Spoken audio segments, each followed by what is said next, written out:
Hey there everyone, I'm your host Rahim and you're watching the Everyday Talk on YouTube, where we try to make tech decisions easier for you guys. And today we are going to be talking about 5 major mistakes which I make when I was buying my laptop, which was M2 MacBook Pro, the simple variant without the Max or Pro attached with the chip. So first of all, without wasting any time and coming towards the video, I would like to request that kindly subscribe to the channel and just give us a thumbs up if you really like what you see to grow as a family together. So first of all, let's talk about that what was the main problem which I just faced right after buying the MacBook Pro M2. So it was actually I bought more specs than I really need.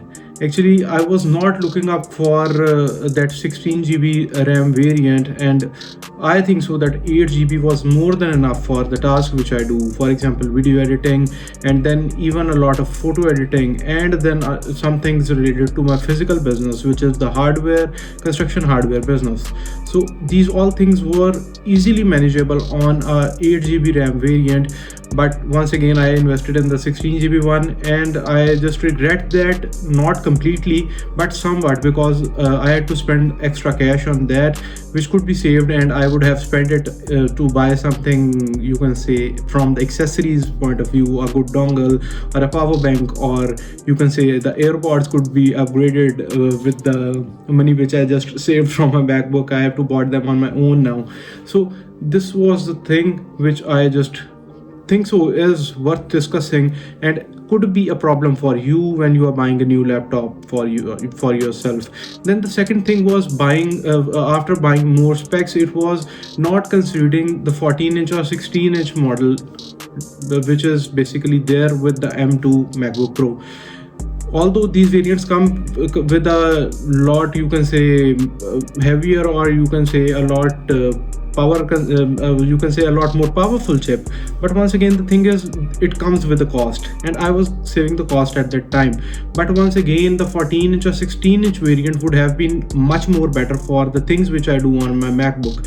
These are video editing, pictures editing, and then even some Excel related work which I do on my laptop could be much more easier on a 16-inch variant. And now I have to use a screen with my MacBook to just view all these things in a greater form factor. So it was also one thing I could have spent more on a bigger screen if I just considered slow down and think about that how I'm going to use my MacBook. So just consider that before buying. Then thirdly, I ignored this internal storage, and that is a disaster. I bought a 256 GB variant for my first MacBook, and then being a sharp person, I just go with the 512 GB, and I bought a extra SSD. It was a Transcend 1 TB SSD, just thinking that I could store anything in that when I am not just using it, or any extras could be stored in that. But that was not the case actually. When I started using my MacBook in the real place, I had to store a lot of files on my MacBook. I had to just you can say have a lot of data, the raw data available on the MacBook when I am editing videos, when I'm editing pictures, and it was just a mess to carry that little USB. Even though it is not a very unportable device, it is very portable, a little USB with the 1 TB ultra fast storage. But once again, it is just a hassle to carry a extra device, and then once again there is always a chance of breaking it down because it just sticks out from the port. It could damage your port and a lot of things like that. So buy the storage wisely. You should, and I think so, must spend a little bit more on the storage. At least if you are looking for 256, go for 512. If you're looking for 512, go for 1 TB. A little bit more than you need on the storage spending is, I think so, which is going to make your device a little bit more future proof and could make your workflow much easier.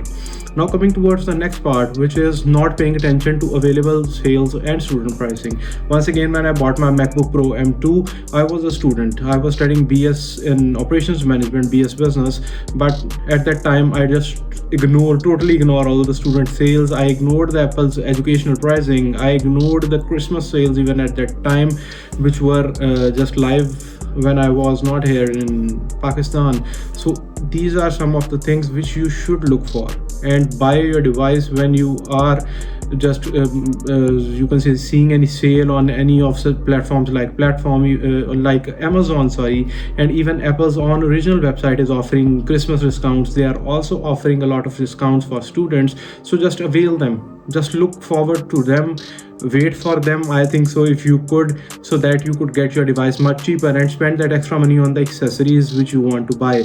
Then finally, it was assuming that it would replace all my other devices. Now this is one of the biggest mistakes. Your MacBook is your laptop, your tablet or your iPad is your iPad, and your iPhone is your iPhone. All of these three devices are very thoughtfully being manufactured by Apple, and all of them are different products.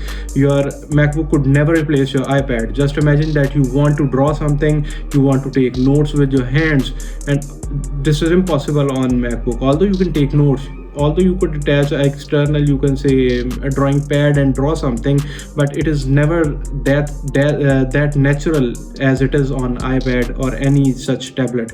So once again, just consider that before buying that, what you are going to do on your iPad, on your MacBook. If it is solely for content consumption purpose, and you are an occasional artist too, I would just recommend you to go with the iPad. The next video is going to be about the 5 mistakes I made while buying my iPad. So just subscribe to the channel and stick with us to see that, and like the video if you are just enjoying the content, because it helps us grow as a channel by pushing the algorithm to make our video viewable for the more people. So now, final thoughts. I would just like to say that never just commit these 5 mistakes when you are buying any of your device, specifically the MacBook Pro M2 which I bought, and just go through all these checklists. You could just mark them on a paper, you could just draw them on your diary, or you could just jot it down on a piece of paper and just tick mark all the things which you need and you do not need from this entire checklist. We would also give that in the description so that you guys could just easily see that, and I am sure that after seeing this video you would never be committing these mistakes which I do. So with that, this is all with this video. We will be meeting in the next one. Until the next time, stay curious and keep exploring. Peace out.